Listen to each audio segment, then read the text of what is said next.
quite a bleak one, actually, isn't it? Because It is bleak for Europe. if you think about Germany, all that industrial heartland Correct. is, a lot of it is the chemicals industry. Yep. France is pretty big. I mean, the UK still has some chemical stuff left. I mean, not a bit. Not a great deal. No. Not a great deal. Yeah. But that's a lot of employment which could go in the next 10 years. 1 million jobs. 1 million direct jobs, and probably you multiply that by 10. If you look at all the indirects that are related in terms of services and what have you. So it's probably 10 million jobs in Europe and $750 billion in value. We have to be patient. And, we have a long-term plan. It isn't a light switch. And, you can't run a club like Manchester United on knee-jerk reactions to some journalist who goes off on one, every week. Sorry. So Amorim gets at least the rest of the season then? Amorim, he's a good guy. Yeah, I mean, that's not the same thing. He's a good guy. It's not the rest of the season. Yeah, I would say Ruben, he needs to demonstrate that he's a great coach over 3 years. So you give him 3 years? Yeah, that's where I would be. Yeah. 3 years, because football's not overnight.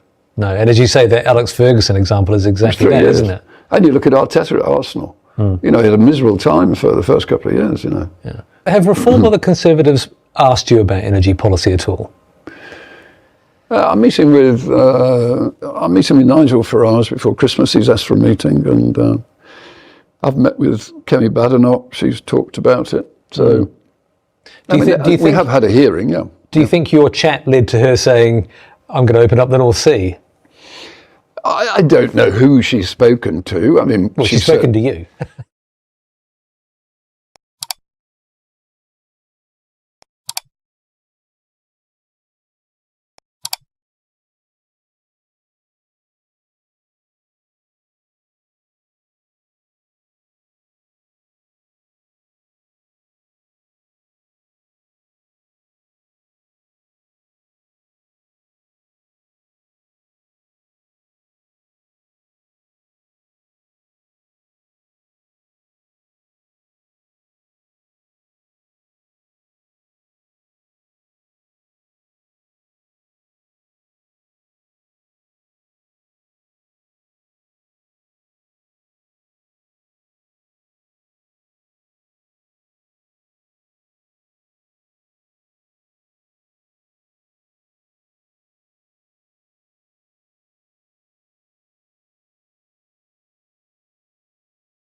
Right, there has been a significant development. Breaking news, which has emerged in the last hour. Our chief correspondent, Kaveh Solokol, has it.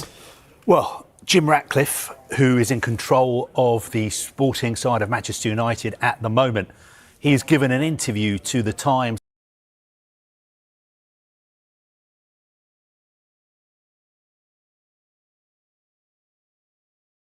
and Sunday Times Business podcast.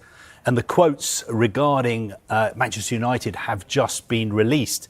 And he's backing Ruben Amorim, and he says that he would like Amorim to stay in charge for 3 years. He says Ruben needs to demonstrate he is a great coach over 3 years. And then when he was asked if Amorim is going to get 3 years, he said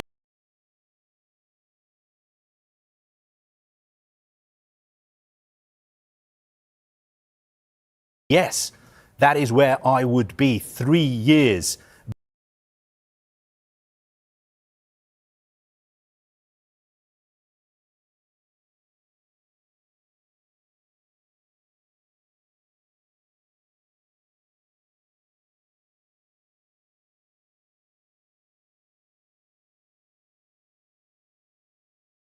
Because football is not overnight. It's 3 years.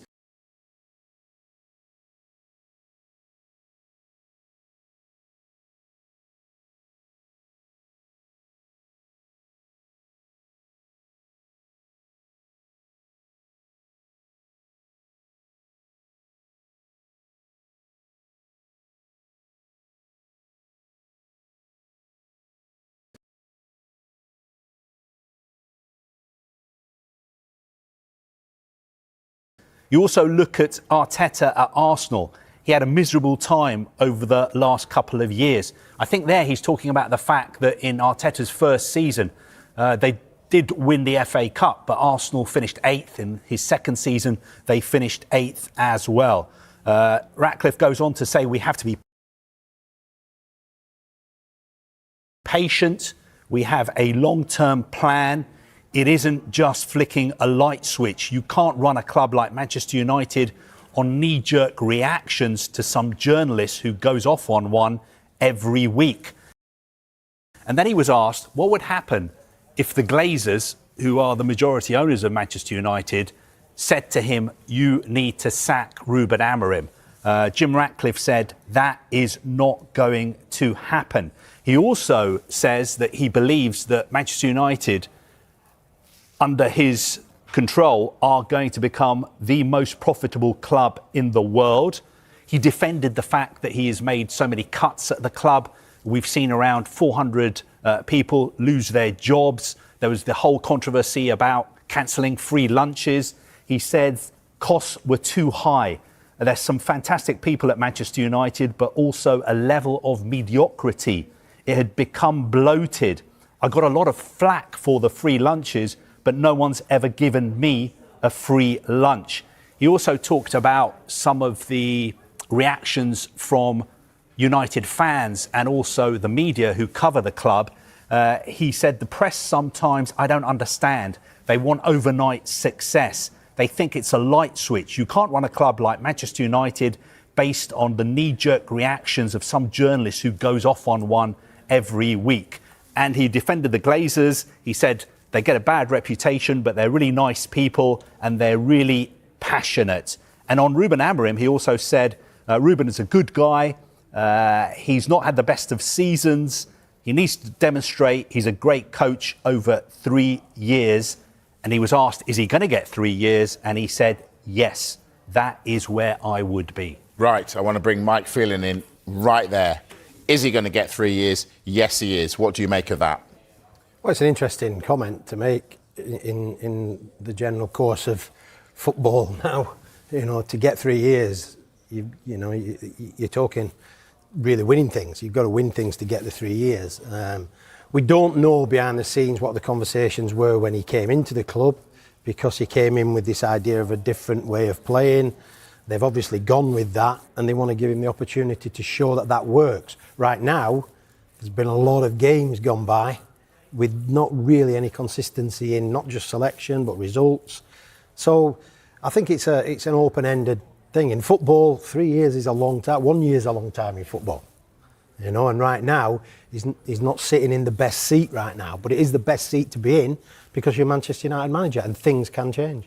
OK, well, our reporter Dan Khan is at Old Trafford and joins us now. Dan, hearing these explosive quotes, does that chime with what you're hearing coming out of the club?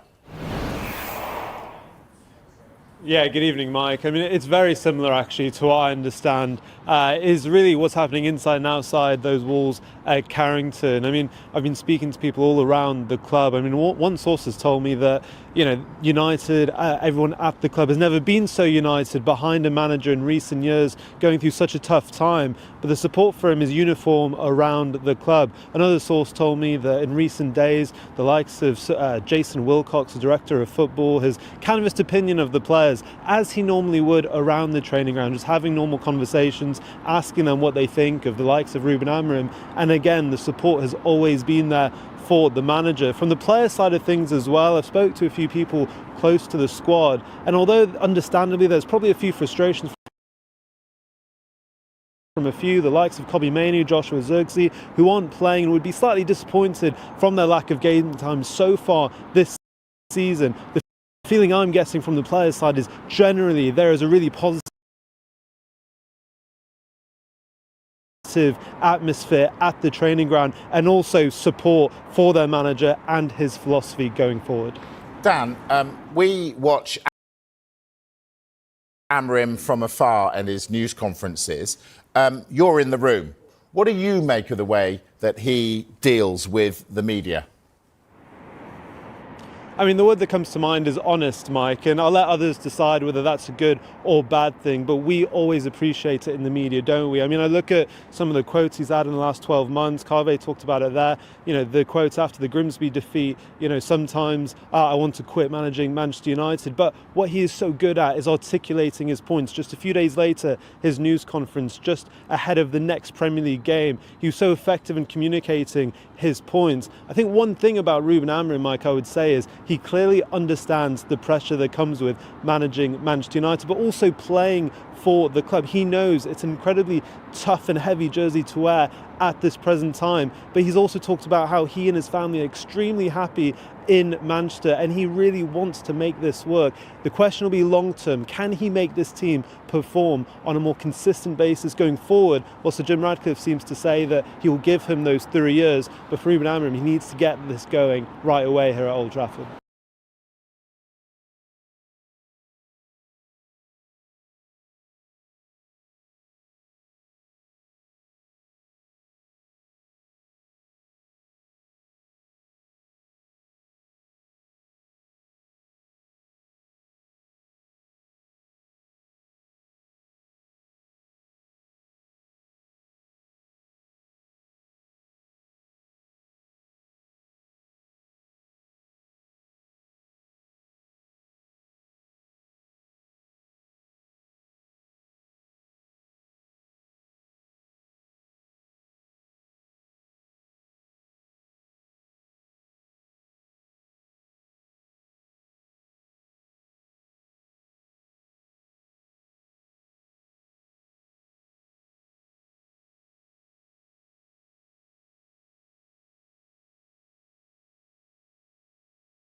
Mike Phelan, what do you make of him?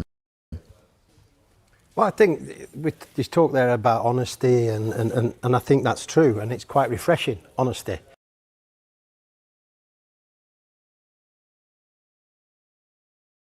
In this game of football right now.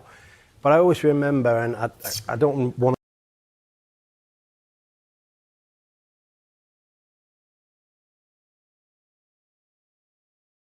to go back to the winning days, but it crops up a little bit when you have managers at Manchester United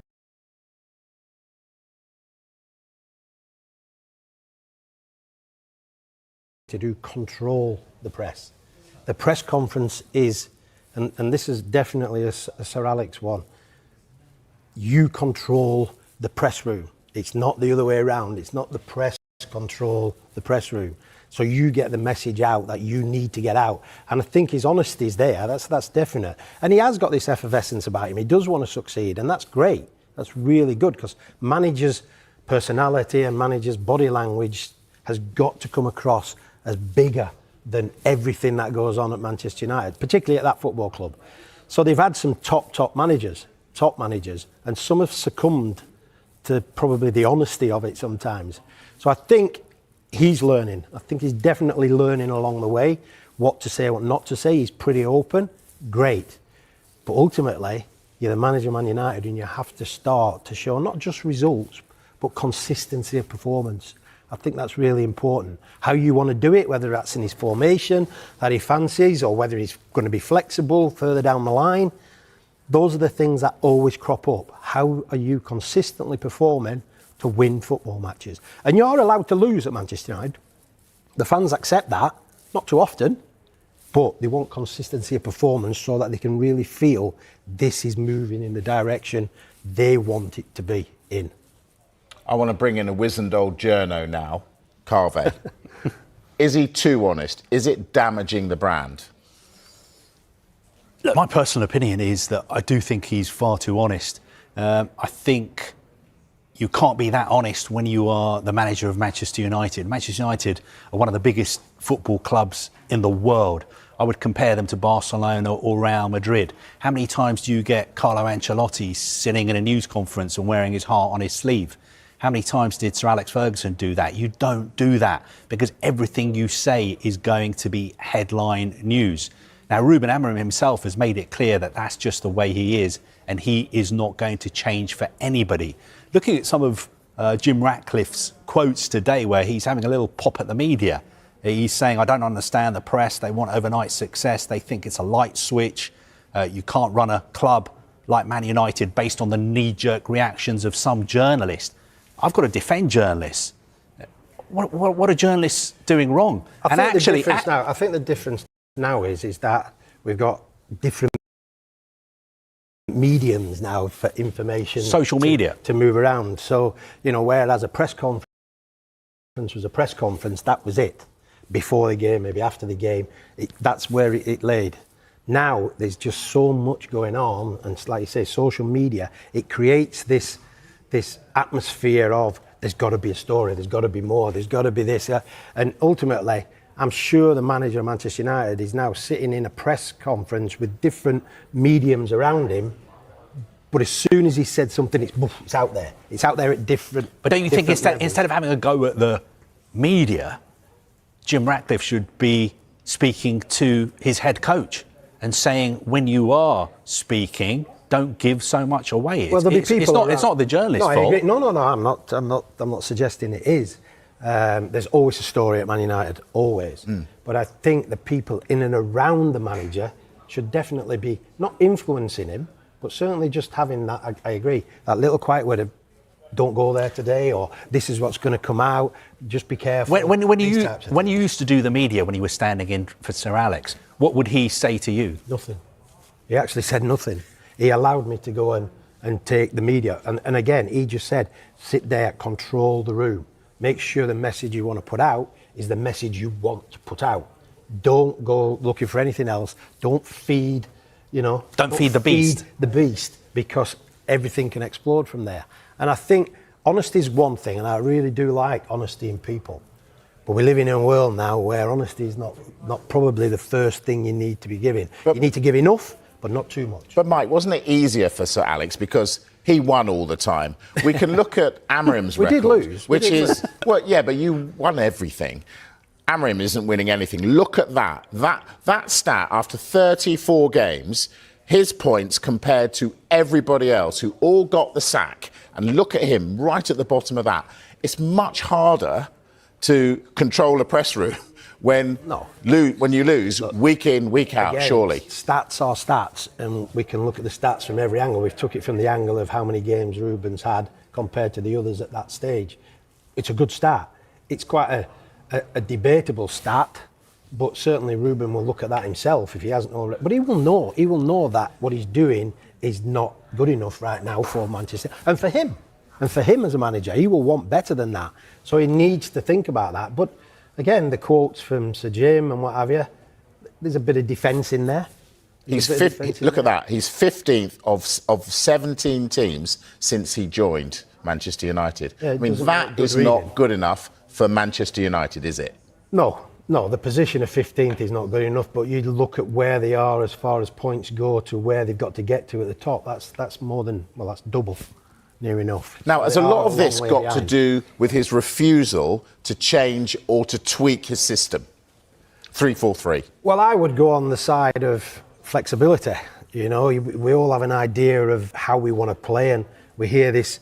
I think I heard it the most when Louis van Gaal was at the football club. You know, my philosophy, and it's always, what is it? You know, what does that look like? And is it rigid or is it flexible? Philosophies can change. They can change, you know, depending on where you're at the moment.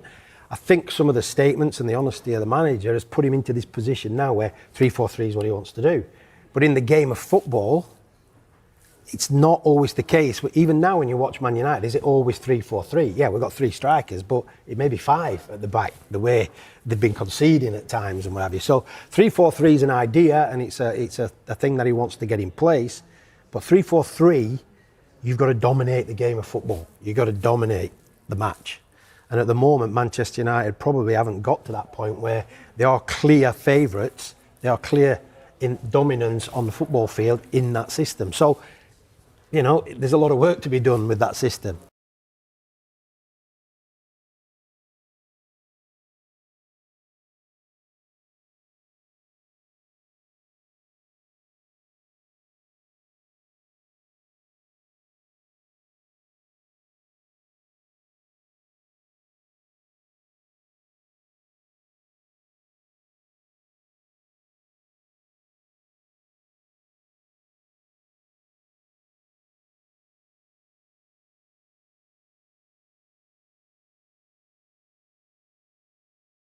The headline, though, Dean, is he believes Ruben Amorim needs to prove himself as a top manager over 3 years, and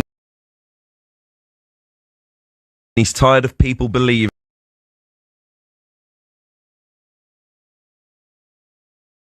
that it's going to be a quick fix at United. That will not be music to the ears of a lot of Manchester United fans. For others who do believe you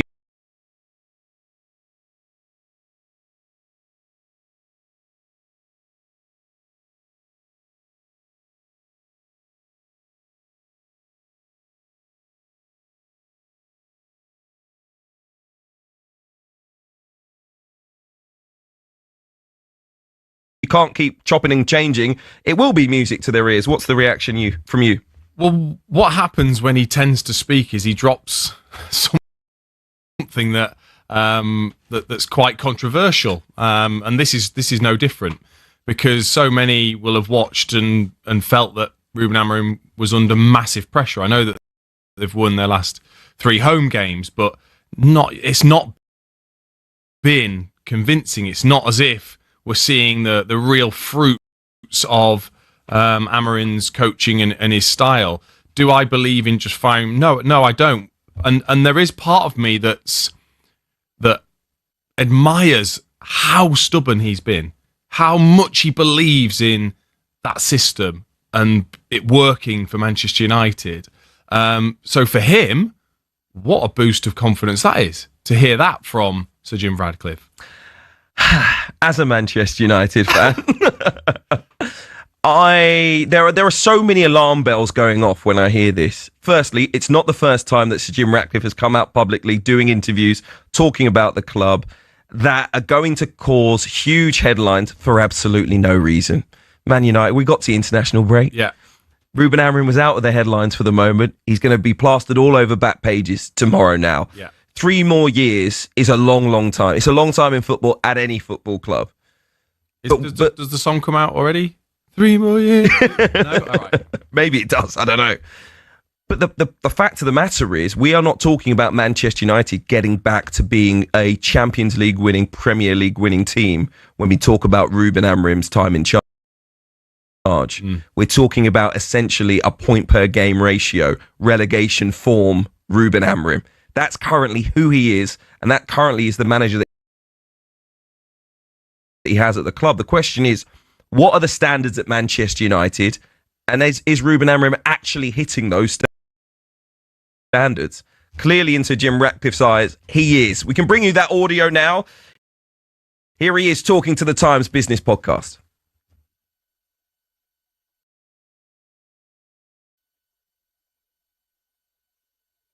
Okay, again, we haven't got the audio for you. When that is sorted, we'll get it to you as soon as we possibly can. And that's it. For me, I look at the football club. Firstly, who keeps putting Sir Jim Ratcliffe in front of a microphone to talk about the club? Maybe him. And that's another alarm bell. Like, if there's no one in the room that can just say no to him, or even say, if you're going to go and do a podcast about business, talk about your other businesses, please. He actually said in this interview that the Glazers wouldn't fire Ruben Amorim over his head.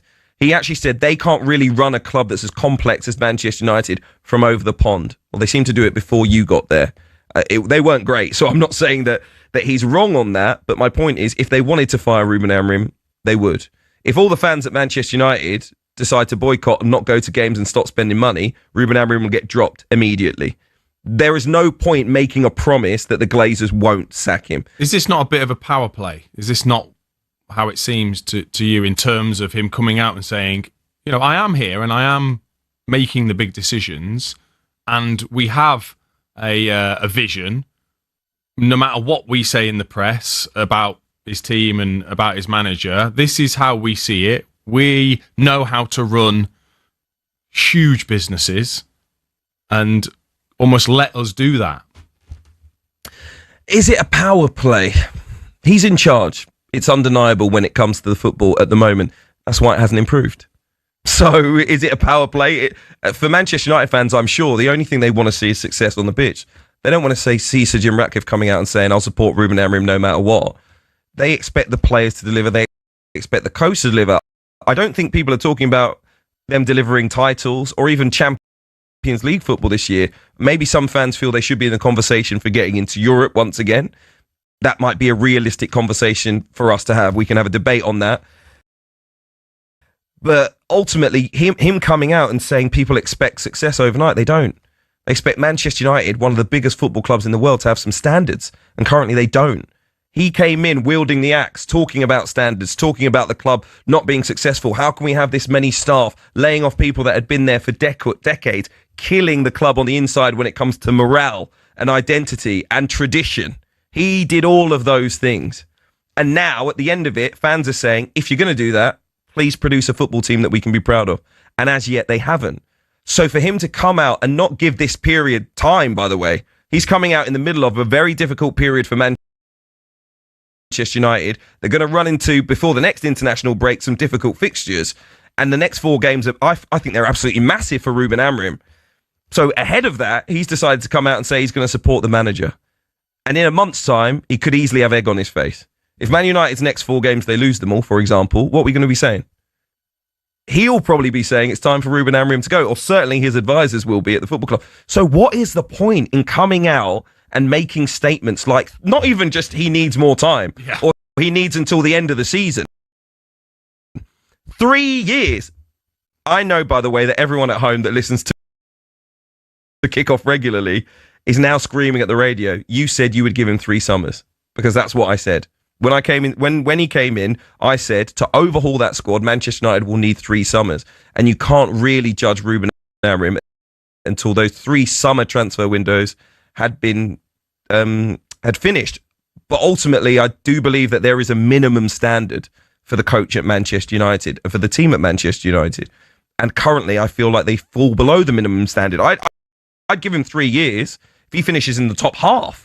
If he finishes in the top 8, even better. I know loads of people will say even if he doesn't get to Europe, he should lose his job. But for me, coming into this season as a Manchester United fan, I said top half. As long as we see his football start to work, as long as we see development of young players, and as long as the club gets rid of a lot of the deadwood. They haven't got rid of a lot of the deadwood.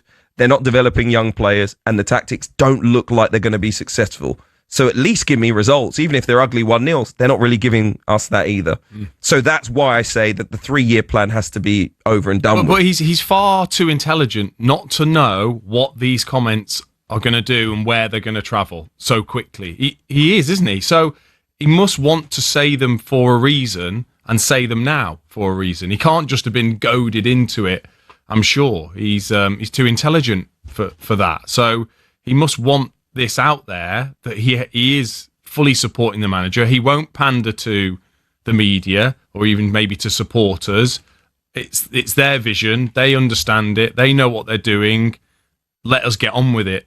I think is the message that I've taken from what he said.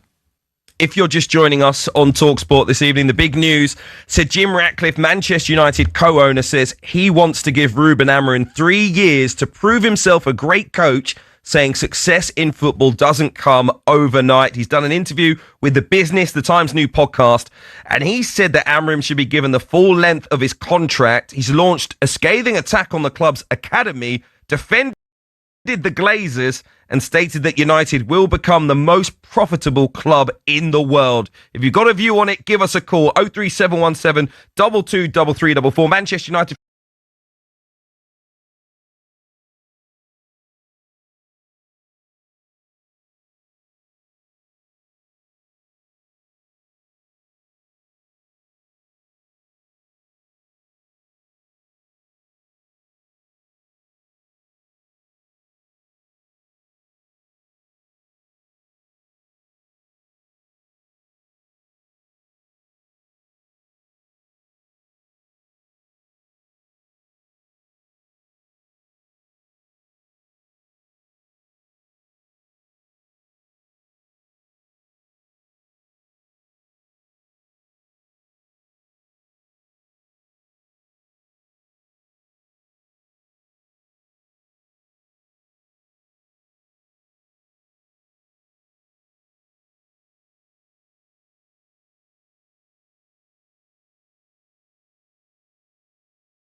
Time to welcome our next guest on Inside Manchester United, Chris Blackhurst, the former editor of The Independent, who authored the book, The World's Biggest Cash Machine.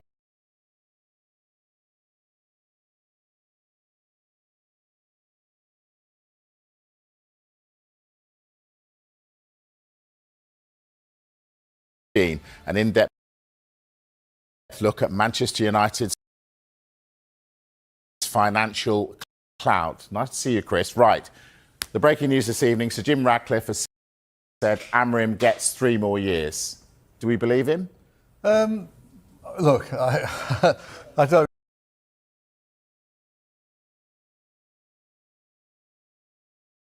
know. I mean, it's all about results, and the results affect the financial performance. I mean, basically, if you're a winning team, people want to back you. People want to wear the kids want to wear the shirts.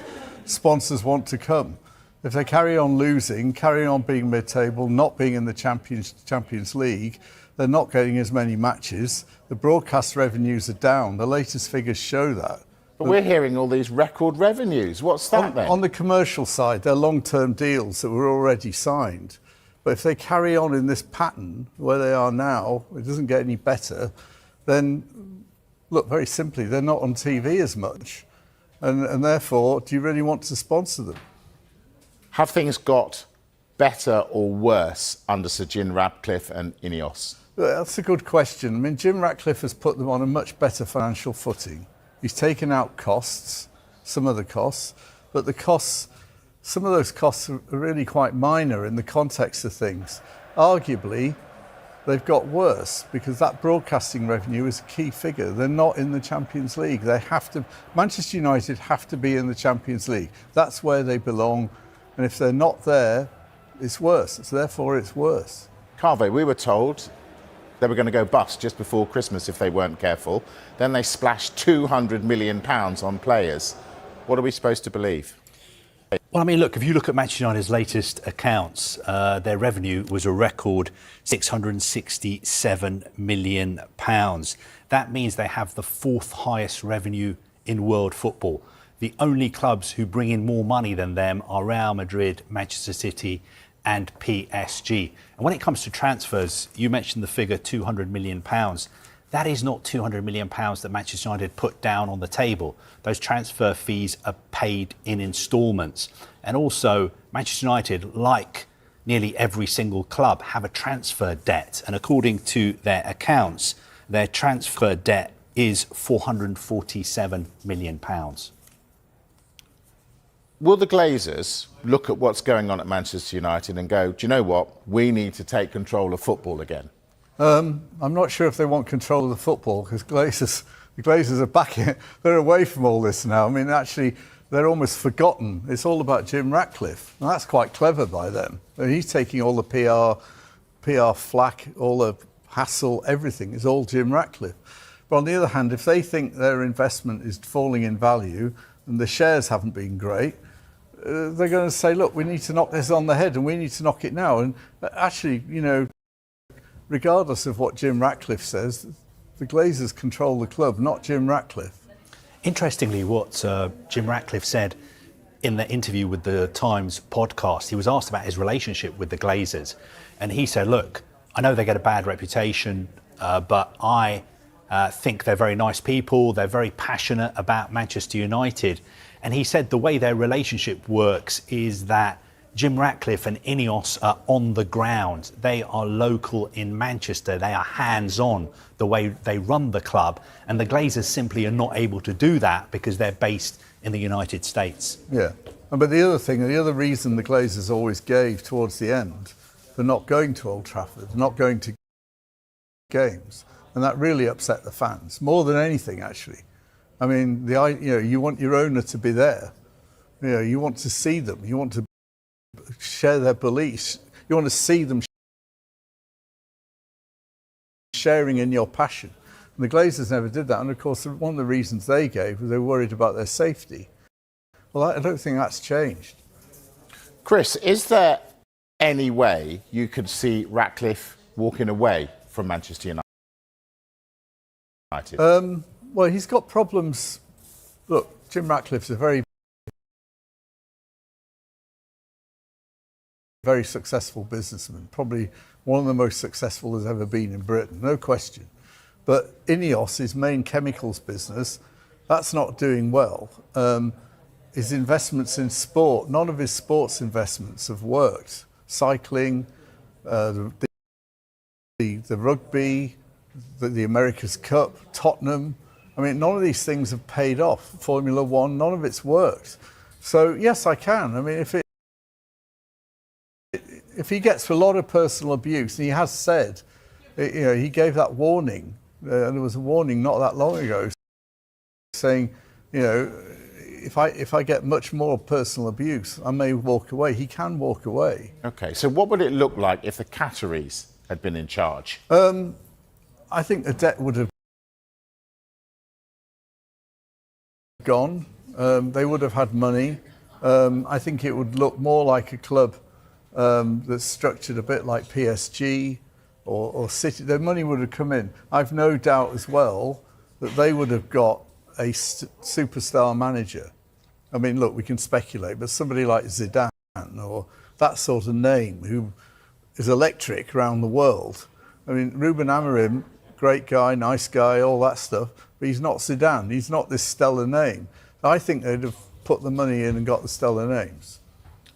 Carve, look at this, the share price, big dips when Sir Alex went and when Ineos took over. Should that send a shiver down Manchester United fans' spines? Well, I think the bottom line there is if you'd bought Manchester United shares when the Glazer family floated some of the shares they owned on the New York Stock Exchange, I think back in 2012, it's not a very good investment because they floated around $14 a share, and at the moment they're around $15 a share. And the spikes you see, those are when the Qataris were involved in bidding to buy the club and the share price almost doubled. But apart from that, it hasn't really been a great investment. What is interesting, if you look at what's happened at Manchester United since the Glazers bought the club 20 years ago, they bought a debt-free club, and they bought the club in a very, very controversial leveraged buyout. They placed a debt of £604 million on the club, which was debt-free. Yeah. That gross financial debt is now £742 million, 20 years later. And the total interest that Manchester United have paid on that debt is £852 million. United's gross financial debt at the moment is £742 million, plus the transfer debt, £447 million, gives you a total gross debt of £1.2 billion. This was a club that was debt-free before the Glazers arrived. The Glazers have also made at least £1 billion from floating back in 2012 and also selling some of their shares to Ineos. Being owned by the Glazers has also cost Manchester United over £1 billion.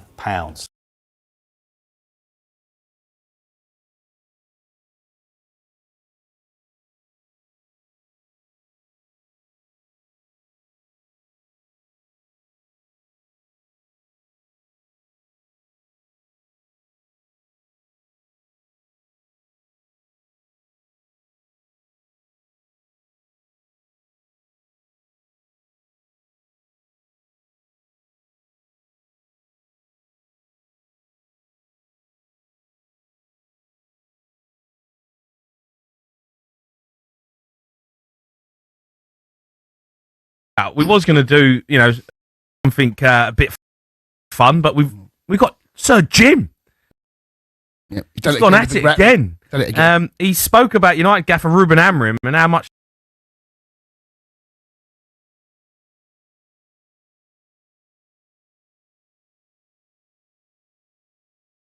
time we'll give him to turn things around at the club. We have to be patient. And we have a long-term plan. It isn't a light switch, and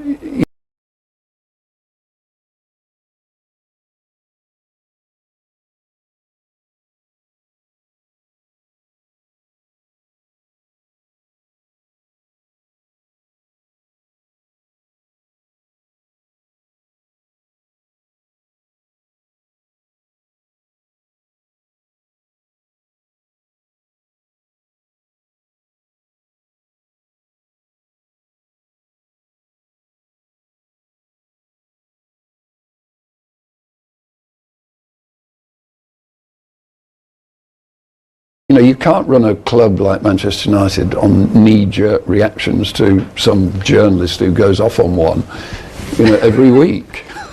Sorry. So Amorim gets at least the rest of the season then? Amorim, he's a good guy. That's not the same thing.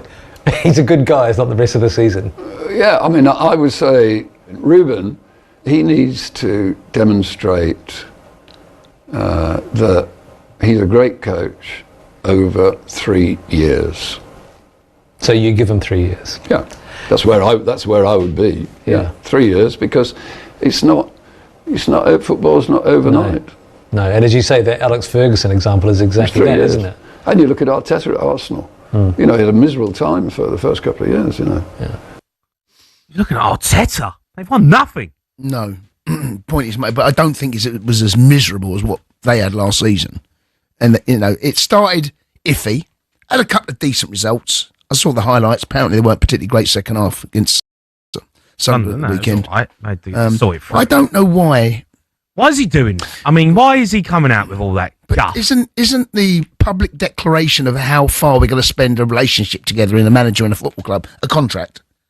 So I don't think he needs to come out and say that. The contract is evidence for us, and Man United fans to say how long is this. He sees us being together, right? Mm-hmm. So I don't know why he has to come out. The problem he's going to have is if things go south. They got Liverpool away, right? Yeah, the next 4 games: Liverpool away, Brighton at home, Forest away, Spurs away. Yeah. He loses all 4 of them. Don't tell me he's got 3 years left in his contract. He's gone. Yeah, I don't know why he feels the need to come out and say it when the contract that he has signed is for another 3 years, I believe, right? So that's the evidence. That's all you need. If things don't go well, which there will be some bad results, I think Man United fans are expecting there may be some green shoots of recovery. What do they expect? Man United fans tell us what you think your football club should be achieving next season. I was listening to Hugh earlier saying that top half is a minimum requirement. Minimum. My gosh, that's where United are. I don't know if that's acceptable. Just top half. That's what they finished 9th. You're telling me that's a good season for Man United? That's that's the minimum requirement. Minimum, he said. I don't think it's acceptable, but that's the minimum requirement, is get yourself up in that top half of the table. Oh, come on. Right? And look, don't listen, don't have a pop, mate. I'm not feeling well, right? you said it. Right? And Man United fans will tell us what they... Well, you know what? We've got a load of Man United fans, but, because you're feeling unwell, I think we should do an hour just talking to you. Let's cut the lines, mate. Help me out, mate. All I want is people just to phone up and just say, hope you get better soon, mate. That's all I want. Let's go to Michael. He's a Man United fan. All right, Mike? All right, Mikey. I'm all right, yeah. How you feeling about Jim coming out? He wants to say something to me, I think. I think he does. Mikey, want to say Jason, something? hope you get better soon, mate. Oh, thanks, matey. Do you know what? That's the nicest thing someone said to me all day. Boring! All right, better than no numbnuts next to me. Go on then, what do you want to say? Mikey, what's going on? Come on. 3 years. You've got 3 years of him. Okay, what planet is he living on? Well, Jim Ratcliffe. I mean, seriously, the results from last season. Yeah, Jason picked it up the other week. He said the body of work when Amorim came in from last season to this season not really improved that much. The results show that this guy is way out of his depth. He is thinking. He needs armbands. Well, you're 10th at the minute, right? I mean, you've had some results have been, you're still inconsistent, but, is there green shoots of recovery or not? Well, okay, so when you're a Man United manager, it doesn't matter. It's not about beating the lesser teams. We can't even do that.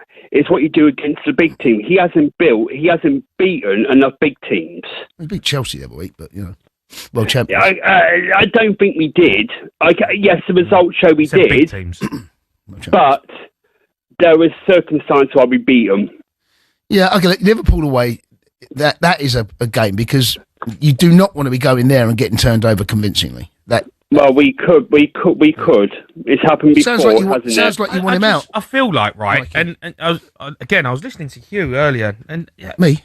No, not Hugh. Not you, Hugh. Oh, sorry. Yeah. So I was listening to Hugh earlier. Okay. But it's the international break, and we're talking about Man United, and that's because Sir Jim has put them under the spotlight again. I don't know if he does it on purpose, but there's just no need for it. There's no need for the owner to come out talk about Ruben Amorim's contract. There's just no need for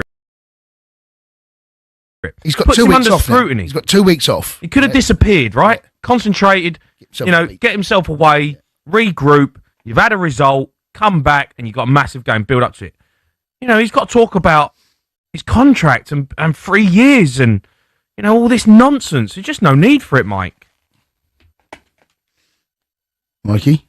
Mike? 600 million quid to build a football team. He couldn't even do that. You're going to give this guy whatever it is, he should be sacked. We spent over £1 billion since Fergie left. Over £1 billion. No, but I just said it. We lost our lead. We lost the leader. We've never replaced Sir Alex Ferguson. We never will replace him. That's not Sir Jim's fault. No, no, but it's not Amorim's fault. Well, here's the problem. You said it, and I've said it.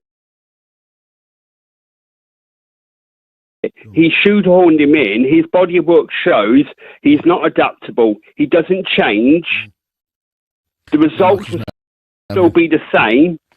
He's not. Well, you did beat Sunderland at the weekend. Kept a clean sheet. Oh, come off it. We should be beating those teams all day long. I don't know, those teams we should be beating Arsenal, Chelsea, Spurs, Man City. No, I don't think. Those what you get judged on as a Man United manager. That's how it's always been when I've been brought up, and I was back in the day. Big Ron Atkinson came in. But you're not that club at the moment, are you? That's. We never will be. Well, we're under this lot. All right, Mikey. He's not happy. He's not happy. Look, Sir Jim he's done it again. Man United fans, 2 more years of Ruben Amorim. Yeah. Would you accept that? Number 2. If you carry on with the performances that he's putting in, a few results here and there. 03717 223344. The Sports Bar with Jamie O'Hara and Jason Cundy. Monday to Thursday nights from 10 on AM, on DAB, via the TalkSport app and on your smart speaker. TalkSport.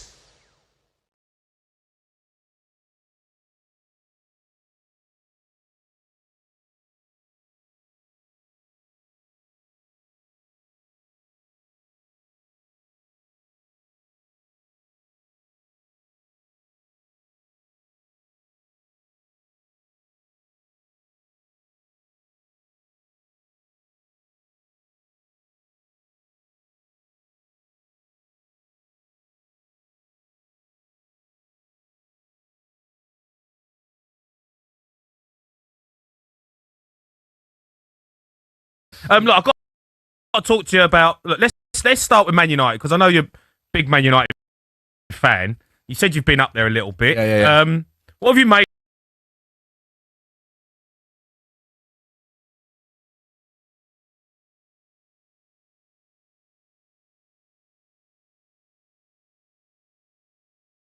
of them this season? Because they're always a talking point. But I mean, you've seen them over the greatest years, and you've seen them at the worst.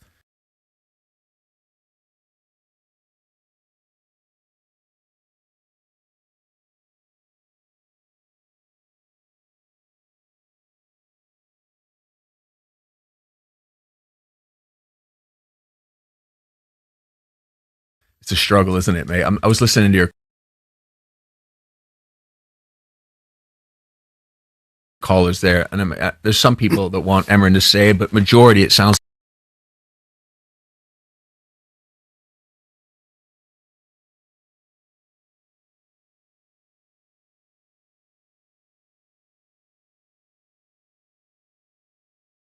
like want to go. What I don't like is the culture of sacking someone straight away. You know what I mean? It's like I come from a time of knowing United when it was just consistent, and then it falls off.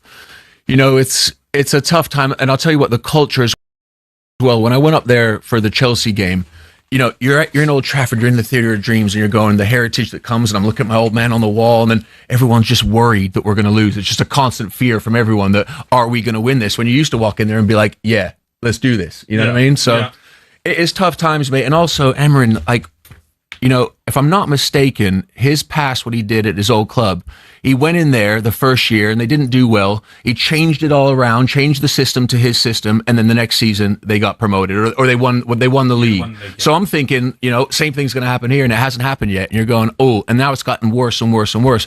Remember the beginning of the season, you're going, it's changed. We brought in some players. It's new. It's ready. It's different, and it's even worse than it's ever been. You know, so you're like, but that's football now. No, I get that. You know, longer the days are gone where managers can come in and given time. Now, you know, we're all guilty, right? As fans, as pundits and people, we're all guilty of, you know, sometimes you're not more than 4 games away from your job being questioned. Yeah. I mean, people are now starting to question Slot. I mean, he won the title last year. Yeah. He's lost 3 games on the spin. And people are starting to question, is he making the right decision?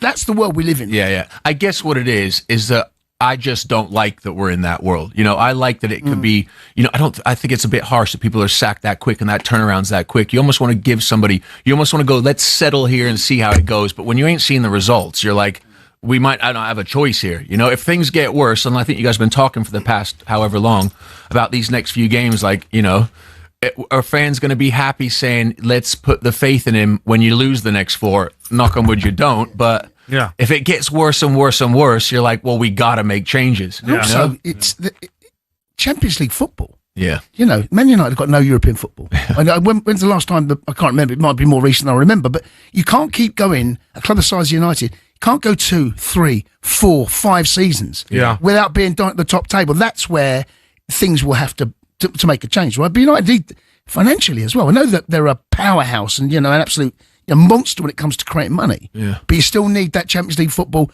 because the fans will demand it and the players will demand it. Yeah. I think as a club, they probably have, I mean, I could be mistaken, but they probably got the funds, but it's about the fans going, what?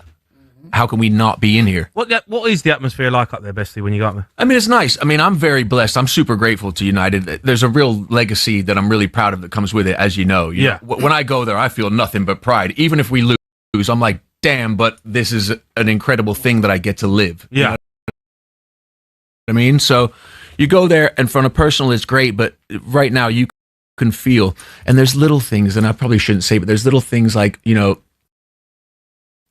when certain people came in, certain people were let go, and you felt this dynamic change of this like old school legacy from people, you know, this is a bit deep, but when I went there when I was 10 and I saw these familiar faces, the same faces I've dealt with my whole life, and then all of a sudden I go there, none of those faces are there. Yeah. So the whole thing felt a bit different, but you're still going into, I walk through the thing and I'm looking at you know, the Theatre of Dreams going, damn. You know, this is special. It's still Old Trafford, right? Yeah, exactly that. But then when you don't perform, when I'm sitting there with my mates, I brought my business partners, and then we're losing. You're just like, oh, it could be a bit better. You know what I mean? But, yeah. Jim Ratcliffe, he's been speaking exclusively to the Times and brand new business podcast. Here's him speaking about United gaffer Ruben Amorim. He needs to demonstrate that he's a great coach over 3 years. So you give him 3 years? Yeah. That's where I would be. Yeah. 3 years, because it's not football's not overnight. No, and as you say, the Alex Ferguson example is exactly that, isn't it? And you look at Arteta at Arsenal. You know, he had a miserable time for the first couple of years, you know. Yeah. He's making some big changes there, Ratcliffe, to be fair, but to say 3 years, it's a results-based business. yeah, I'm not mad at it. You like to think, oh, yeah, settle in, but this far in, if it isn't settled, you're like, damn, you know? Yeah. Like, what do you do? How can you go 3 years if you keep on losing? It's just, it go from worse to worse. It won't. Yeah. That won't happen. It's all well and good sitting there and saying that now. But we know, and everyone listening, if things don't go, he will have to go back on that. Yeah. And that's just the nature of the beast. You get why that's done, though. You get why he's going, it's almost like him taking it on the shoulders, trust in me, I know what I'm doing here, you know? And I'm going to support him, but then, exactly as you said, in 4 games, just say it doesn't go that way. That will be reassessed for sure. Bestie, he plays a bit of football Sunday, and I tell you, if he had 4 bad games, mate, at old celebrity soccer, he'd be out the door. I think he'd take himself off. Mate, I'll tell you something so embarrassing. So I love my football. I've played with you many a time. Jamie still got it, by the way. Pings it about even I can't move. Doesn't run, but just pings the ball here, there, and everywhere. But I got my buddy, you know Tom. I didn't know I was a told a story. Tom Sellers, the chef. Yeah. So I seen him at his restaurant. He's gone, oh, I've got a Sunday league team. Do you want to come down and play? And I'm going, yeah, I got a bit about me. You know, yeah. It's a bit, right. Yeah, thank you, mate. Appreciate that. But I've been asked that question my whole life. You know what I mean? Yeah, and for a long time, it put me off football when I was younger, and the outside noise affected me. But at 44, I'm like, I do what I would do to make me happy. Yeah. So I've gone, yeah, I'll come play your Sunday league on Sunday. He's like, yeah, we're playing the thing. And I'm giving it that one. So I go in and I meet his old team. And then he's going, oh, yeah, Bestie's got a bit. And I'm walking in there. 2 minutes in, I pulled my hammy. I was like that. And you know when you don't know a single soul, yeah? And I could feel him going, well, he's rubbish, mate. Yeah? And you're like, no, I swear, mate. I play every Sunday. How can you pull your hamstring? You play centre half. No, mate, I don't. Funny enough, I think it was actually still the nerves of going to play with these new guys and just going, I want to go out there and perform for your team. It was their own team. They're committed. They love it. And I'm like showing up going, and then 10 minutes in, I'm like, and I didn't even stick around. I just left. I was so pissed off. It was like later. Look, Bestie, obviously we got to talk about your dad. It's 20 years since his passing. Yeah, brother. Absolute legend. Growing up as George Best's son, you talk about it, getting into football. I know you love football. Yeah. Probably quite hard, right? Oh, yeah. I think, not anymore. I think I've mentioned my age there, but the older you get, as everybody will know, you just get a bit more confident in yourself and comfortable in yourself, But for a long time, I remember I played in my whole youth, and then I came to the UK, and the pressure of it all, once I realized the power of what Bestie was, I remember I got off a plane and I went to some awards ceremony. Do you remember Caprice back in the day? Yeah. So Caprice was there, and I remember we took some photo together, and the front cover of the I think it was the News of the World. I think they've obviously been sacked since then. It was like Bestie's boy, and I'm like, oh, I'll be this, I loved it at the time, yeah. But then all the questions of the outside noise started coming in, and for a long time, mate, I brought a lot of it on myself. For a long time, there was a lot of grief that came with it. I did well, and then I did bad, and when I did bad, I did really bad. Yeah, you've probably both seen a bit. It was documented and all that, but there's a lot of great things. I'm so blessed to be my dad's kid, and even my old man, you know, and this celebration I've done of his life coming up. It's like there's some darkness comes with it, but you forget about those things when you get older. When you know, there's not a day goes by that someone doesn't tell me a story about Bestie, and I absolutely love it.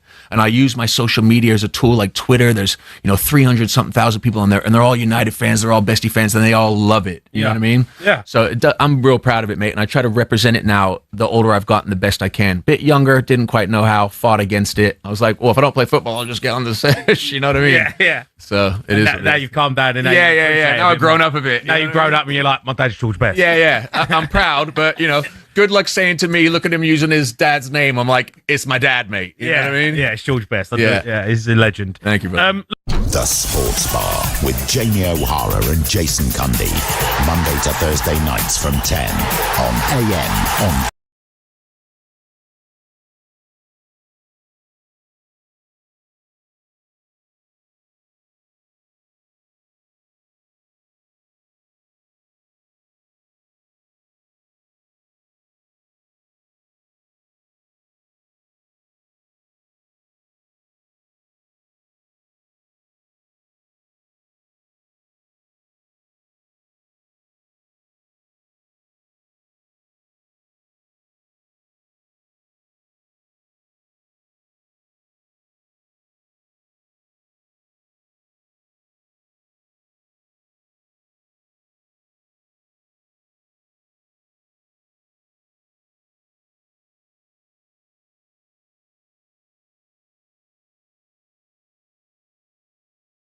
Right, the big news overnight came from Manchester United co-owner Sir Jim Ratcliffe giving a rare interview to The Times.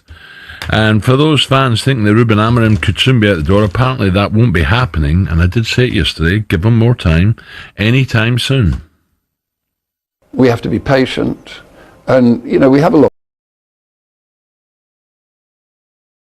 we have a long-term plan. It isn't a light switch. And you can't run a club like Manchester United on knee-jerk reactions to some journalist who goes off on one, every week. Sorry. So Amorim gets at least the rest of the season then? Amorim, he's a good guy. That's not the same thing. He's a good guy. It's not the rest of the season. I would say Ruben, he needs to demonstrate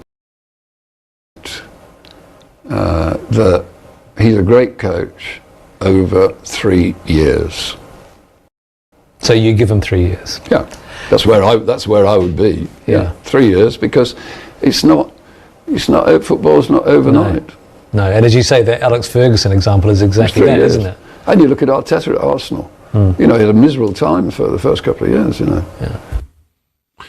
There goes Sir Jim Ratcliffe there. Look, United, I looked at the table yesterday, Gab, we're chatting. And, last year was a disaster, wasn't it? I mean, a proper disaster. This year is still it's not fireworks, but look, 10 points from 7 games. You look at Liverpool, 5 points ahead of them, the same number of games. You look at City, people think are improving, 3 points ahead of United. So just give them a little... he could easily have been gone by now. I think give him a little bit longer. I think the Sunderland game, they come out and perform for him. But you have to look at since he joined the club, Al, and his record. All competitions, played 50, won 20, drawn 12, lost 18. This is Manchester United, lost 18 in less than a year. No. So you've got to look at the whole tenure he's been in. It hasn't been good enough. Can it improve? Yes, it can. Shesko looks like he's getting more and more involved in play and scoring goals. And, he's got to look at the next game. It's Liverpool away. That's a big game. Liverpool are stuttering at the moment, aren't they? They look a bit sloppy. But they need a result, Liverpool. And they don't just need a result, Al. They Perfect game for them, isn't it? Yeah, they need to give Man United a good hiding to get the fans' confidence back and their league campaign back underway. But I think Amorim, no problem. Give him time. But to say you're going to have 3 years seems a bit odd. What if results don't go your way? No problem. You have 3 years. Just a quickie with the Villa. Villa just 1 point behind United. Yeah. The table doesn't look good down the bottom half, but they're just 1 behind United and a couple behind Chelsea. So, Villa just got to keep plodding away, haven't they? Keep knocking in a few wins, even 1-0 wins. But it was an awful start to the season, but then 3 wins in a row. So Ollie Watkins back scoring, Morgan Rogers an assist on the weekend. Donny Marlon got a brace against Burnley, who Burnley I thought were terrible. They played 3 centre-halves out, 5 at the back, and they were terrible. Open with 5 defenders. So I fear for Burnley if they play like that the rest of the season. But Villa will be fine. Just going back to Sir Jim Ratcliffe, the owner, he also defended his choice, Gab, of sacking 450 staff members, scrapping free lunches at the club, saying the costs were just too high. Some fantastic people at Man United, but there was also a level of mediocrity, and they become bloated. I got a lot of flack for the free lunches, but no one's ever given me a free lunch. I just think maybe his timing was all wrong. I think he's trying to, he's obviously knows what he's doing in business. And I think he's suddenly said, right, I've got to take action here. But the Fergie situation, the Brian Robson situation, not because they're football people, I'm talking about people who work at the club as well, who depend on that wage. Yeah, maybe, he could have done it in stages, I don't know. I just didn't like that. When I read that last night, listened to it, I didn't like that stance he's got. No one's ever given me a free lunch. So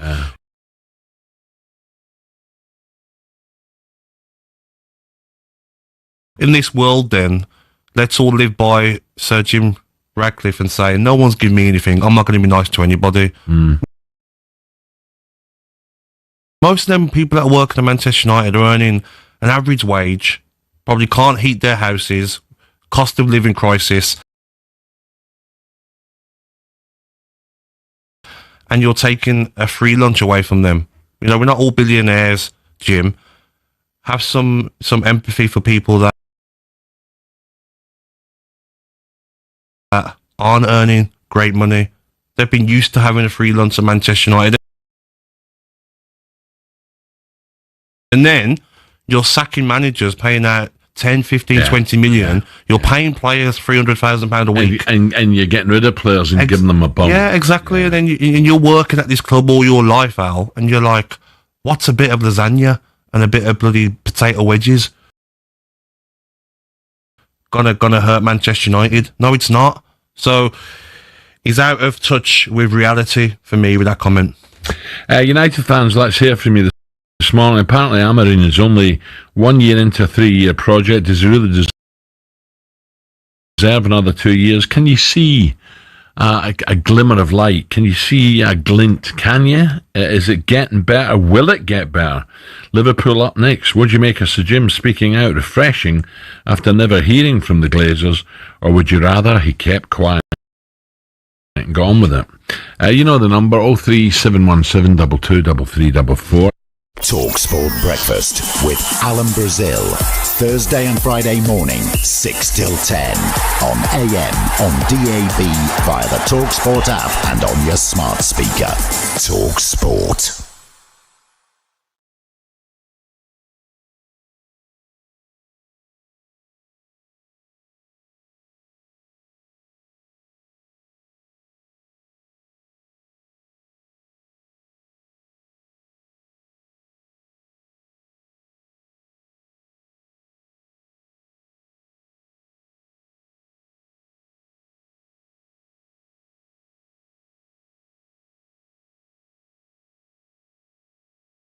With Manchester United, isn't it amazing?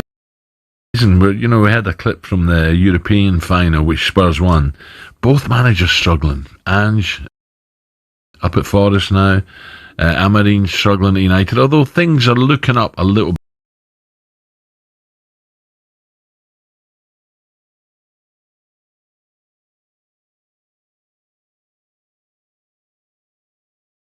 bit for them. So right, let me ask you this.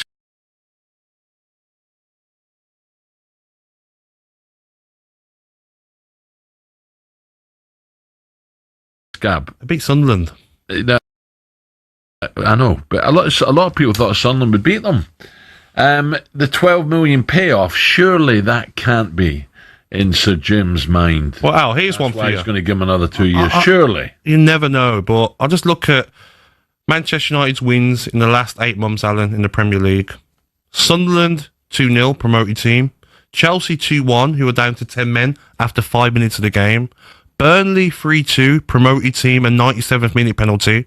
Aston Villa 2-0, who were down to 10 men. Leicester 3-0, who got relegated. And Ipswich 3-2, who got relegated. That's their last wins, 6 wins in the last 8 months. Says everything to me. Yeah. And yet you look at the squad they have, it shouldn't be as bad as that. Exactly. And like everyone keeps saying, and you won't change that formation. It's crying out for a 4-3-3. Right. Mind you, I did say yesterday to Ali, I read Cloughy, the great Brian Clough quote again. He said, listen, systems don't win games. Football players win games. Fair. You know? Someone who can tell us a bit more about this, about Manchester United's woe, TalkSport's chief football correspondent, and a big United fan, Alex Crook, joins us now. Crookie, morning. Good morning, Alex. Good morning, guys. I tell you what, Gabby's cheered up all the Man United fans, hasn't he, with those stats that he's just reeled off. Those list of teams they've managed to topple in the Ruben Amorim era. I know, the mighty Manchester United, Alex. Alex, what about... so, look, you know what's happening now. I know things can change quickly in football, but Sir Jim has now said, no. He's had a year. He's got 2 more years to go. Can you see United? Look, I look at the table, and it's not that bad reading at the moment. Can they get their acts together after the break, the international break? Can they start putting a little run together? I know they've got to go to Liverpool, but can they put a run together and get up there? Because, how many points behind City, who people feel have turned the corner? City 13 points, Man United 10. So it's not that bad at the moment. No, but the issue that Ruben Amorim has got is struggling to build any momentum. If you look back over his tenure, and by the way, it was his 50th game in charge at the weekend, Erik ten Hag, his predecessor, had won almost twice as many games in his first 50 matches as Ruben Amorim has. So I think it's really interesting that Sir Jim Ratcliffe has come out and, as you say, nailed his colours to the mast, said that while it's not been a great season for Amorim, he did admit that in this interview that he did yesterday. Sir Jim Ratcliffe, he needs 3 years to prove himself. Not many managers at any club get 3 years to prove themselves, particularly one of the size and stature of Manchester United. When you aren't winning games, he's yet to win back-to-back matches. As I've said, it's difficult to make a case for them doing that, even though Liverpool are in a pretty poor run at this moment in time. And you look at the games they've got to come after the international break. You mentioned Anfield, then they've got Brighton at home. Brighton have become United's bogey team in recent seasons. They always seem to beat them. Then they've got Forest, which obviously is going to be huge in terms of Ange Postecoglou if he's still in situ. And then it's Tottenham after that. And obviously Tottenham beat United in the Europa League final, knocked them out of the League Cup last season, beat them twice in the Premier League as well. So I'm not sure you can sit here and build a case for Ruben Amorim turning a corner now. And as Gab said, with the greatest respect in the world, it was only Sunderland. So I think it's really intriguing that Sir Jim Ratcliffe seems so convinced that Ruben Amorim is still the right man. But it can't be the 12 million payoff, can it? You know, I'm not having that. 12 million in the story of things at Man United, and to someone like Sir Jim Ratcliffe would surely could not be the defining decision. I'm not paying 12 million out. We've got to keep him. I'm not having that. I don't think it's the overriding factor, but I think it will come into their thinking. So will the fact that there isn't really a natural successor. You look at the potential options, and I did the story a few weeks ago that Sir Jim Ratcliffe certainly was in contact with Sir Gareth Southgate, but there's no guarantee that Southgate would take the job, and certainly no guarantee that he'd be welcomed with open arms by Manchester United fans. Then you look at someone like Marco Silva at Fulham. I think he'd be reluctant to go mid-season. So would Andoni Iraola at Bournemouth. I made some inquiries about Roberto De Zerbi because he was on the list before Amorim was appointed, and obviously he's done a good job in Marseille, but he's committed to that project. So there isn't a name that leaps off the page that if you sack Ruben Amorim, this guy's going to come in and turn it around. Alex, just a quick one on Steven Gerrard. It was interesting hearing Rio Ferdinand on his podcast yesterday, I might be totally wrong. I'd have thought Stephen would already have been speaking to Rangers, because it was only a matter of time before Russell was sent packing. But you broke the news yesterday that they think you think there's a real good possibility that Stephen could return to Ibrox. Why? Yeah, I mean, I think he's been speaking to them for several months now, because he was on the list when Russell took the job in the summer. He rejected it at that time, I'm told, but it does seem that his stance is changing. And as he said in that interview with Rio, which I thought was really eye-opening, he has unfinished business. He wants the right project. I think that's going to be key to these talks, Al. So my understanding is that they've sort of held remote talks and they've been fairly positive. He's flying in to meet with the Rangers hierarchy, but he's going to want it on his terms, Steven Gerrard. He'll want to know that he's got the final say in terms of transfers. He'll want to know that he's got money to spend to rebuild what looks a pretty terrible Rangers squad at this moment in time. And I think he'll want the ability to bring in his own coaching staff as well. That shouldn't be a major problem, because Russell Martin's staff went when he did. So at the moment, I would say Steven Gerrard return, he's edging closer. Rangers have stressed to us at TalkSport there are other candidates, but it does seem that Gerrard is in the box seat. And I've got to say, speaking to Rangers fans, I think they would welcome him back with open arms. Yeah, fair enough, Crookie. Crookie, going back to Sir Jim Ratcliffe, he come out with quotes yesterday about the lunches, the free lunches, and, nobody bought him a free lunch or gave him a free lunch. I just don't think that it sat right with a lot of people listening to that clip, because is he out of touch with the real world? Because you're firing Ten Hag and paying out 12, 15 million. You've got players on £300,000 a week. And listen, I know it's business, Crookie, and I know you have to be clever with your business to become a billionaire like he has. But how he pulled it in that interview yesterday didn't come across very well for me. I don't think he does come across very well. Whenever he does one of these sit-down extended interviews, there's always a couple of things in there that make you wince. And you're right, the difference between Sir Jim Ratcliffe getting a free lunch and those long-serving staff, part of the fabric of the football club that he's made redundant, I think are worlds apart. And certainly morale around Carrington and around Old Trafford is not great at this moment in time. They could have saved an awful lot of money by just not hiring and then firing Dan Ashworth. That would have done the job. But the other thing that caught my eye in this interview, he was talking about United's academy and the fact that it's not in a great place at this moment in time. That's a pretty damning reflection on the Glazers, because obviously the academy has been the beacon for Manchester United for decades now. But he talked about the fact you need a good academy to help with finances. Now, the Manchester United academy is not about selling your homegrown players. Mm-hmm. It's about seeing those players like the class of 92, like Marcus Rashford, like Kobbie Mainoo, who can't get a game, coming into the first team and establishing themselves. So that's a comment that a lot of Manchester United fans have latched onto, to say that Sir Jim Ratcliffe doesn't really understand what this football club is all about. Alex, nice one. Thank you, Alex Crook there. Maybe, Gab, I understand what you're saying about the free lunch.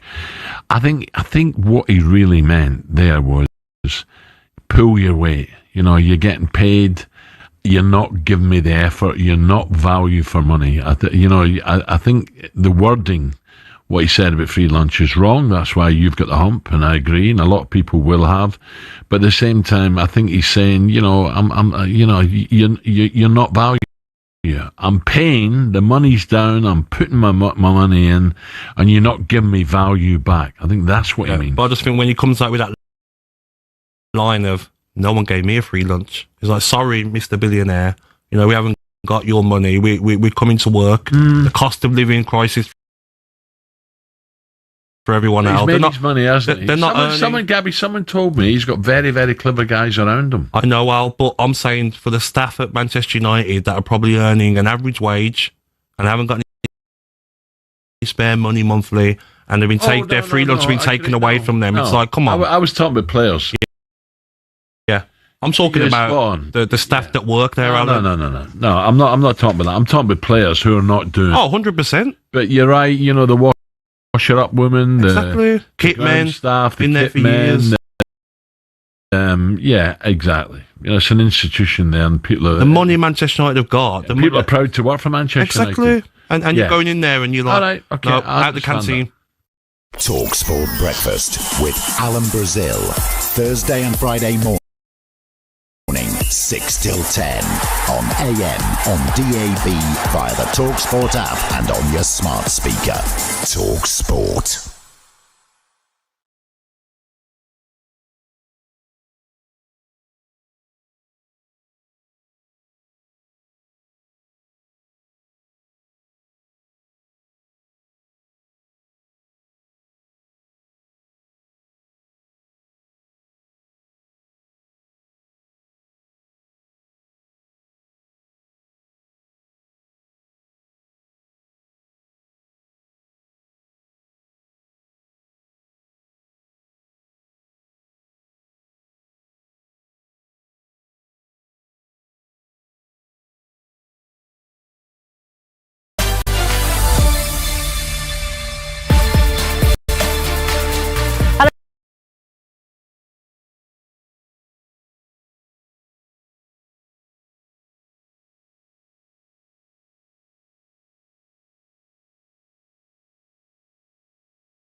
Morning, everybody. Jim White and Simon Jordan. We are live on Talk Sport. England, the plucky underdog. Well, Thomas Tuchel's been speaking as he just handed out the biggest dose of football reality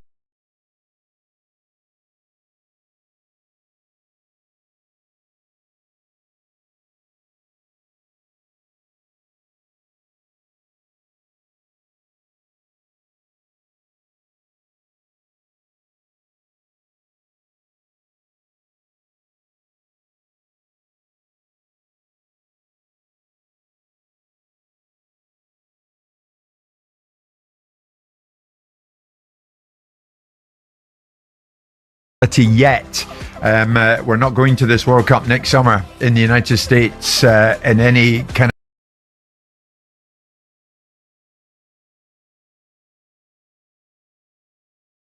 of shape or form to be viewed as one of the favourites. We are well and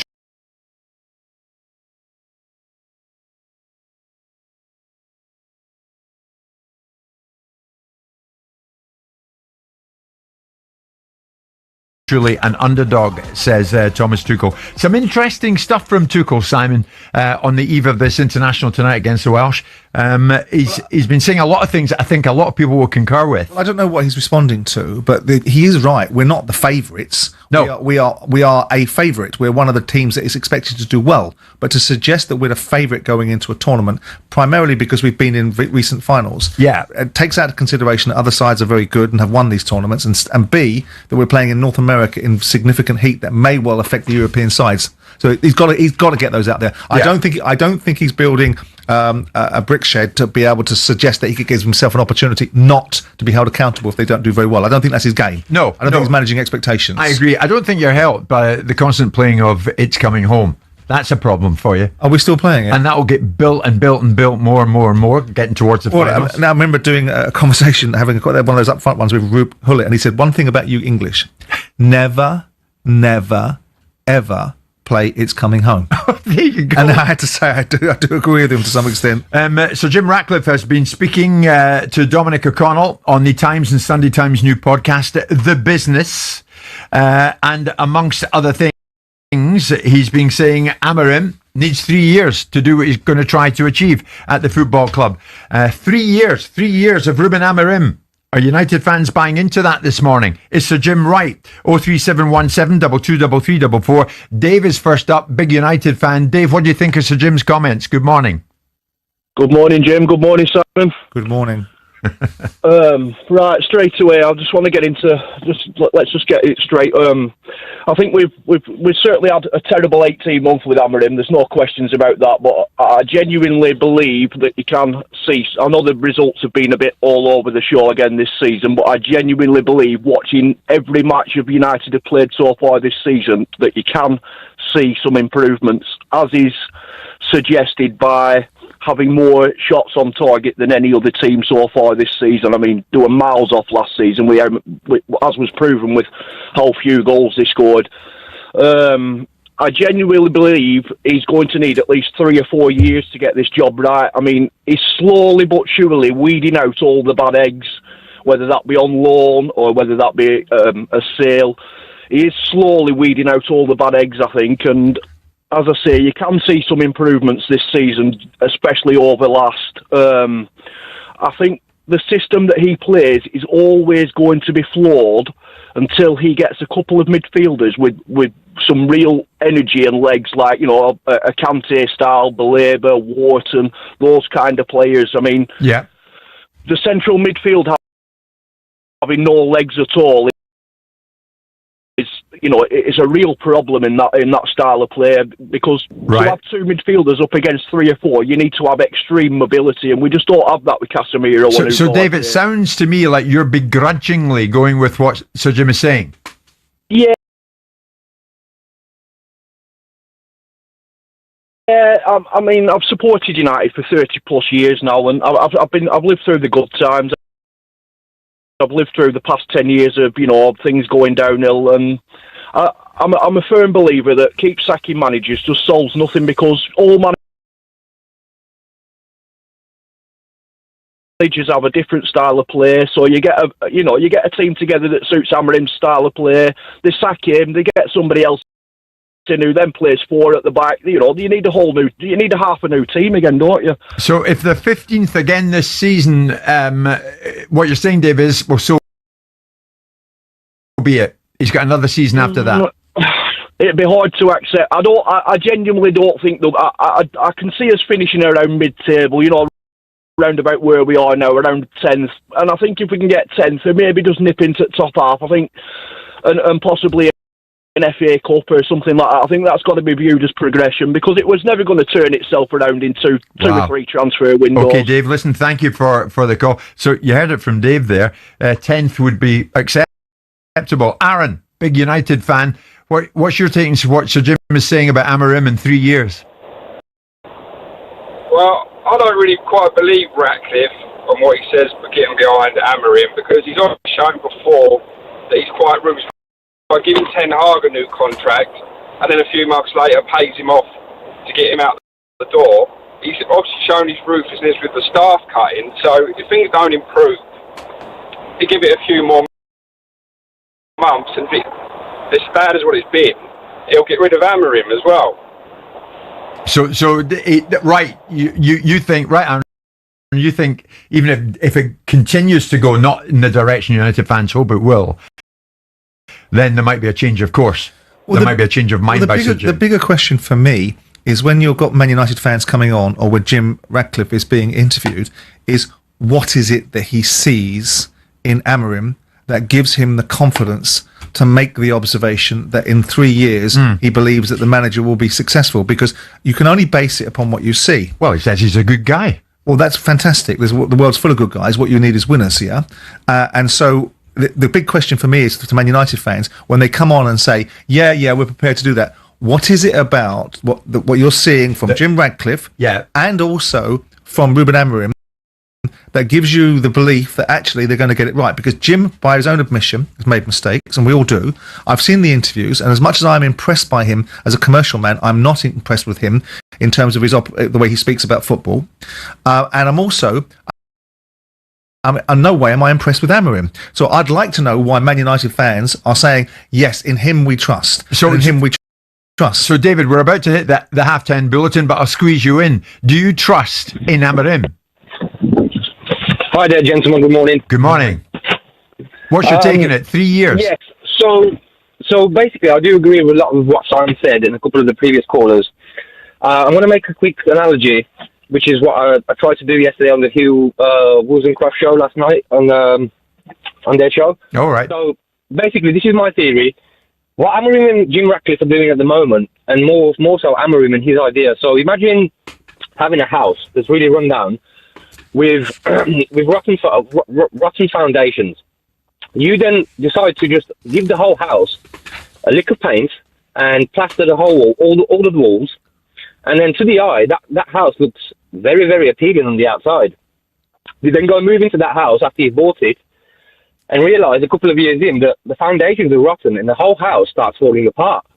So then what you're going to have to do, you're going to have to knock all of the house back down, which means you're going to have to delete all of the work you previously did, go backwards, build the foundations properly, and then build the house back up again. Right. That is going to cost. That's going to be painful. It'll take time. Yeah. And it's going to cost. Right. This is what Amorim, I believe, is doing. He did it at Sporting in a couple of years, and he's trying to do and implement that over here. Now, we've had a rotten culture at this club for a long time. Now, a lot of these players have shown their faces time and time again with different types of managers, elite managers, not so elite managers. And the fact that Jim Ratcliffe came out yesterday and backed Amorim publicly and said he's going to be there for 3 years, well, he said so. Whether he will be or not is a different story. But I really like that. It sends a clear message to the players, to the staff, to everybody at the club. Right. We're behind this man. We're changing direction. We're rebuilding properly. And the pain will be worth the gain. Okay, David, thanks for that. Jim White and Simon Jordan. Monday to Friday mornings from 10 on AM, on DAB, via the TalkSport app and on your smart speaker.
Manchester United co-owner Sir Jim Ratcliffe has given his public backing to Ruben Amorim. Dominic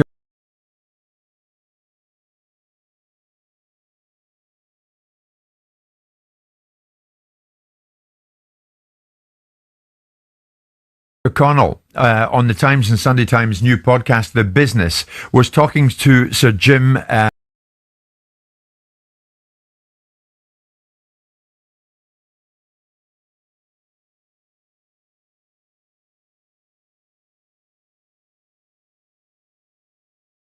Simon. Some interesting things to come out of this, and very keen to get your take on Sir Jim's take. Dominic was in touch with me last night. Well done, Dominic, in getting this chat, and well done.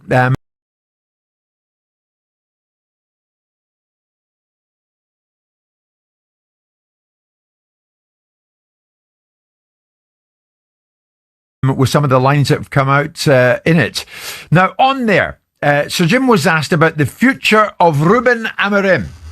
We have to be patient, and we have a long-term plan. It isn't a light switch, and you can't run a club like Manchester United on knee-jerk reactions to some journalist who goes off on one, every week. Sorry.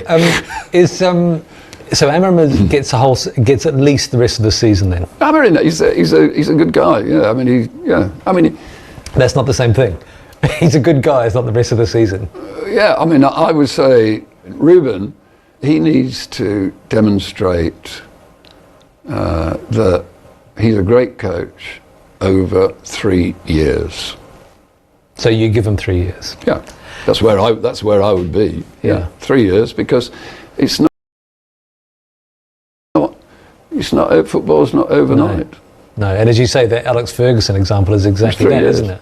And you look at Arteta at Arsenal. He had a miserable time for the first couple of years. Yeah. Interesting, isn't it? Asked if Amorim would get until the end of the season, Ratcliffe replied, yeah, Amorim is a good guy, and Dominic picked up on that. When you look at it, Amorim has won 10 of 34 games since taking charge in November. He's failed to win back-to-back league games yet. I'm not too sure that because a journalist sounds off that Sir Jim should or shouldn't be influenced by that. I didn't quite understand what he said about that. But next up after this international break, Simon, it's Liverpool away. Then they host Brighton, followed by trips to Forest and Spurs. So Amorim has a lot to do, does he not? Yeah, but what Jim was talking about a journalist was he's not going to be influenced by journalists who don't know what they're talking about. Well, you would expect him to be. Well, I'm not quite sure why he highlights that if he's not going to be. Well, they are, because he's showing the fact that he's not going to be. The fact is that the media and the fans voice their dissatisfaction, and as a result of it, momentum builds behind creating outcomes. That's precisely what happens. So what he's addressing is the issue that he will not be listening to background noise. Yeah, well, good for him. Right, but I'm quite sure it's not gone unnoticed that Amorim has won 10 of 34 games, that they were finalists in Europa League in what was a dreadful final, and Tottenham won it. And he has laboured at Manchester United, yet he's saying he's a good guy. No, let's give him 3 years. Because he's not interested in other people's opinion. No, but regardless of that, we're interested in his opinion. And if this is his opinion, what on earth is your take on it? Because I know what my take is on it. What if they have another season that they end mid-table mediocrity, but again, and he's stuck with them for another one? But he's not bothered about the opinions of people that don't know what it takes to run a football club. And his belief is that it will take 3 years. And he does. Well, he thinks he does. Do you think he does? I think he knows how to run businesses, and I think the approach... Do you think he knows how to run Manchester United? Well, it's a very difficult answer to give, because I don't know him personally, and I also don't know the depth of Man United's problems. I also think that ultimately people are brought in to make things better, but as I often say in this show and rail against it, is this is not a race. Everyone seems to think everyone seems to think because there's a necessity to be first rather than be accurate, it's important to condemn people instantaneously. It goes from feast to famine overnight. You don't micromanage anything. Businesses sometimes take a long time to either build or to change. Now, I'm not impressed with Ruben Amorim. But that doesn't mean that Ruben Amorim isn't going to fix the problems of Man United if he's given the time to do it. There's nothing I've seen from him so far that indicates that he's going to. But in the same way that I was defending the idea that people should be addressing the issues around Russell Martin as to the reasons why they employed him, if Manchester United and their owners, who are far closer to Ruben Amorim and far closer to what they perceive the problems to be, feel that the reasons why they employed him are still consistent with the way that they're going, then they have no business talking about Ruben Amorim being fired, because the traditional thinking is, we've got to win things now. The perception is you've got to be judged now. Now, the comparisons that he made, I think... But he does. Well, he doesn't. He does. No, he doesn't. He does. By who? You? No. Who? You are judged on a day-to-day basis. You are judged in the here and now. Whose judgment is relevant? Next year, Ruben Amorim might get it right. Is that the way you're looking at it? Is that the way Sir Jim's looking at it? Whose judgment is relevant?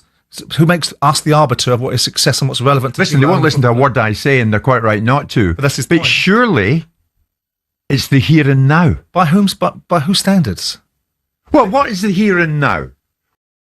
Was where they finished in the Premier League last season acceptable? But this is Manchester United. I'm asking you that question. Well, depends by who. Because you tell us all the time that Manchester United are the most iconic club in the world. Was that acceptable for the most iconic club in the world? But I don't think it was. But these are grown-up people, not media people. These people look at the... What, are media people not grown-up people? You have no idea what it takes to run a business. No, I'm not saying I could run Manchester United. So when we're judging... But surely the point here is... By your standards. Is he deserving of it? Has Amorim shown enough signs thus far to be deserving of another 2 years? According to the owner, yes. Yeah. I know. I heard the interview like you did. But that's the end of the conversation, isn't it? Not really, no. Why isn't it? Because it's up to us to react to it. Because every United fan out there will have an opinion of what Sir Jim is saying. Yes, but the key component part of this conversation is whose opinion is the most prevalent. The owner's opinion and the person that's actually informed. Yeah, that's why we're reacting to it. And so the reaction I'm giving to it is that if he feels it's strong enough, if he feels the reasons are good enough for him to give the manager a certain amount of time, then the discussion that we're having is almost moot. Because we're looking at an orthodoxy. I don't agree with the premise of the way you approach the subject matter. I don't agree that you judge people in small batches of time. I don't agree with the sensationalism of everything. I don't agree. A year. I don't think it's great. But he's been in charge for a year. Yeah, but again, I'm in the camp of saying that the people that know are the ones that should.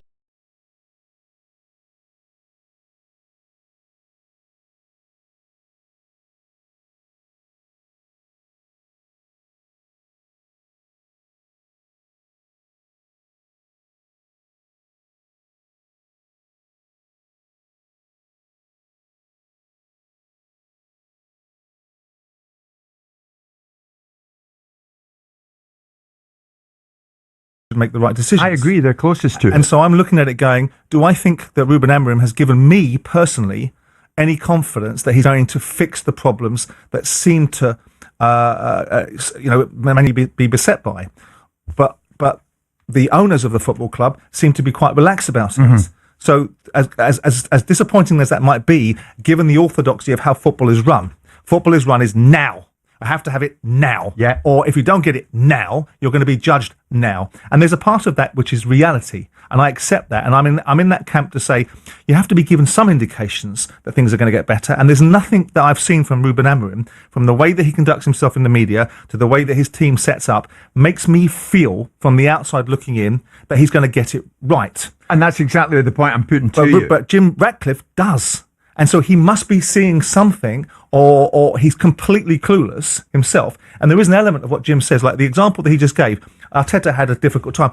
Arteta won the FA Cup 6 months into his management of Crystal Palace, of Arsenal. So Arteta's not a fair comparison to draw upon, is it? Of course it's not. It's a poor comparison. Right. And Alex Ferguson, being the manager of Manchester United in 1986 until 1990 and be given dispensation, is a whole different landscape of football. Football didn't just start in 1992. Yeah. But Manchester United have been asleep in 1986 for 20 years. Yeah. So it wasn't surprising that Alex Ferguson got given a bit more latitude. Yeah. If you look at his predecessors, whether it was Ron Atkinson, whether it was Dave Sexton, whether it was Tommy Dock, they were FA Cup winning teams at their very, very best, right?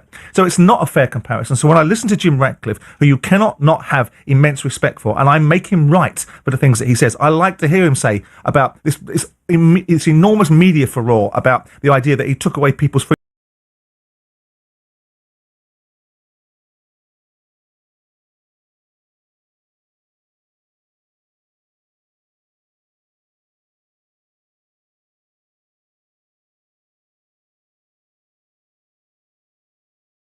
lunches, and he turns around and says, well, nobody gave me a free lunch, so why is it expected that people that work within the confines of a football club should be given something for free? Oh, what, because I'm a billionaire and I shouldn't be doing these sort of things? I reckon Sir Jim's had the odd free lunch, but that's just in the passing. Well, I could understand it if we're saying in the here and now.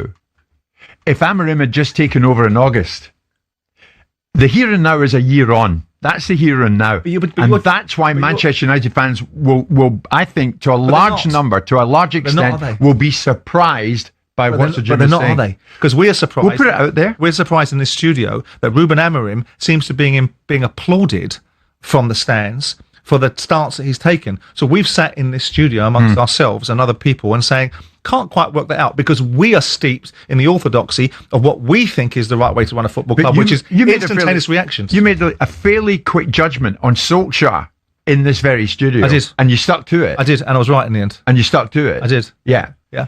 So, because I think first impression. So you can make a quick judgment in football. So first impression, and you can because it is as well. Yeah. You've got new information. I got no new information to make me change my mind with Ole Gunnar Solskjaer. Yeah. So my first decision about Ole Gunnar Solskjaer was it was an unavoidable mistake because the people that were making the decision, in my view, were flawed. Now, Jim Ratcliffe may well be flawed too, but what he's not going to do is he's not going to be knee-jerk about it. Now, the question is, do you believe what he said?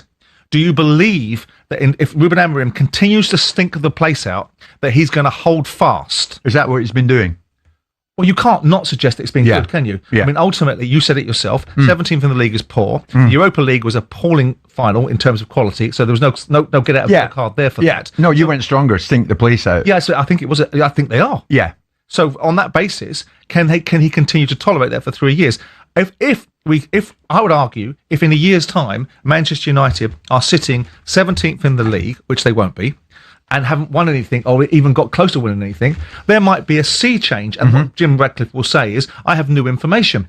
The information that I had at the time I've changed my mind. I've changed my mind. Yeah. And that's the gift that you have. But I think what he's basically saying is, we are Man United. We're in this. It's interesting what he talks about is, I hope that we're going to be a good football team. I hope that we're going to be successful. If you don't get this bloody club successful, the value of this football club will eventually drop, irrespective of how big you think that football club is, because its core product has to be winning on the football pitch. Yeah. They're lucky because they're so good. Yeah. They're lucky because they're so commercially adept, and they're lucky because they're so valuable in people's eyes. But it will be eroded over a period of time if you continue to keep failing. But he's this brilliant businessman, so he'll know that anyway. You would think so. Yeah.